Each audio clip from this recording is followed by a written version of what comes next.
મિત્રો આપણી સાથે અત્યારે પન્નાબેન છે, જેઓને ઘણી બધી તકલીફો હતી, કોણીમાં, ડોકમાં, કમરમાં, પગમાં.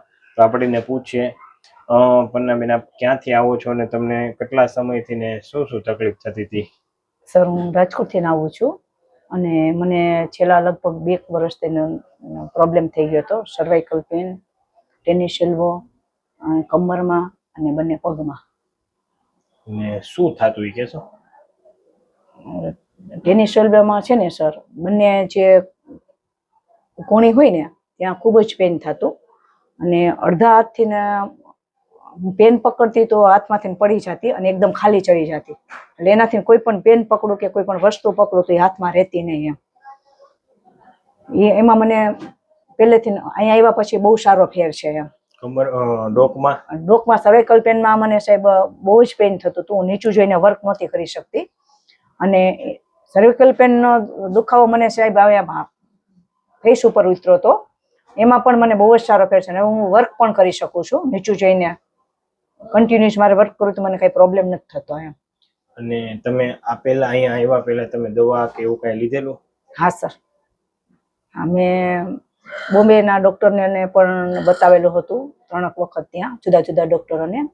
ત્યાર પછી મેં રાજકોટમાં પણ બતાવેલું હતું સર, અને ત્યારબાદ મને તો પણ નહોતો ફેર, એટલે મેં જામનગરમાં સિનિયર ડૉક્ટર છે એમને પણ બતાવેલું હતું, તો પણ મને બહુ ફરક નહોતો. અને અહીંયા આવ્યા પછી હવે કેમ છે તમને? આ તમે આવ્યા 3-4 વાર?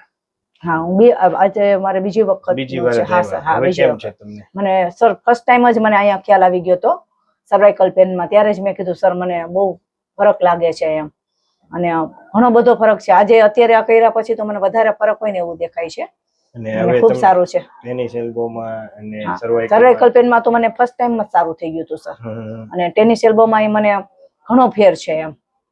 હા, અત્યારે ઘણું સારું, તમે લખી શકો છો, કામ કરી શકો છો, એ કઈ તકલીફ નથી. અને જે મને ખાલી ચડતી હતી, હાથમાંથી જે વસ્તુ લેતી હતી પડી જતી હતી, એવું કશું નથી થતું અત્યારે.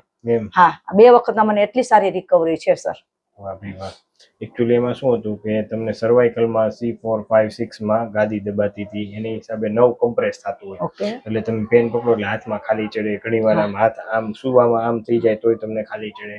તો આપણે શું કર્યું, ગાદીને બેસાડી દીધી જેસે તે સ્થિતિમાં, એની જે જગ્યા હતી ત્યાં, એટલે તમને સાવ ઓકે થઈ ગયું. Okay sir. હવે કઈ થાય છે તમને? ના સર, અત્યારે તો મને કશું પ્રોબ્લેમ નથી, એકદમ શ્યોર. સરસ. તમે શું કહેવા માંગશો?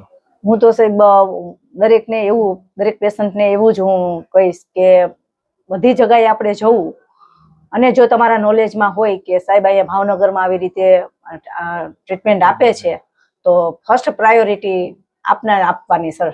અને દવા, ઇન્જેક્શન, ઓપરેશન વગર આપણે કરીએ, એ મોટો બેનિફિટ છે સર. કારણ કે મેં તો બહુ બધી દવા પીધી હતી એમ, લગભગ 2 વર્ષ સુધી દવા બધી બહુ પીધી એમ, પણ કઈ ફરક નહોતો એમ. અને વગર દવાએ થઈ જાય છે સાહેબ, તો બીજે બધે જવું એના કરતા પહેલા અહીંયા પ્રાયોરિટી દેવી સારી એમ, મારું એવું માનવું છે એમ. અને મારો એવો અનુભવ છે સાહેબ. વાહ ભાઈ વાહ, સરસ. થેન્ક યુ માતાજી. Welcome sir.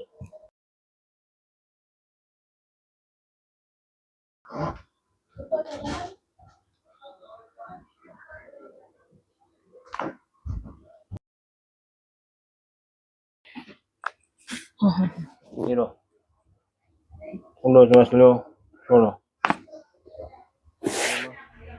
છોડો.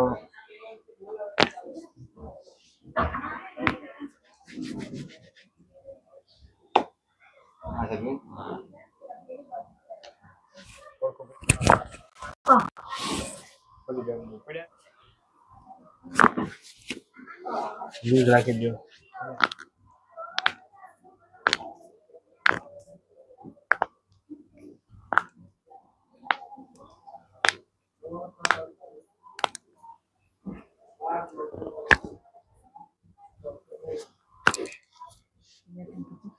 ઓકે, ઊંડો શ્વાસ લેવા, છોડો.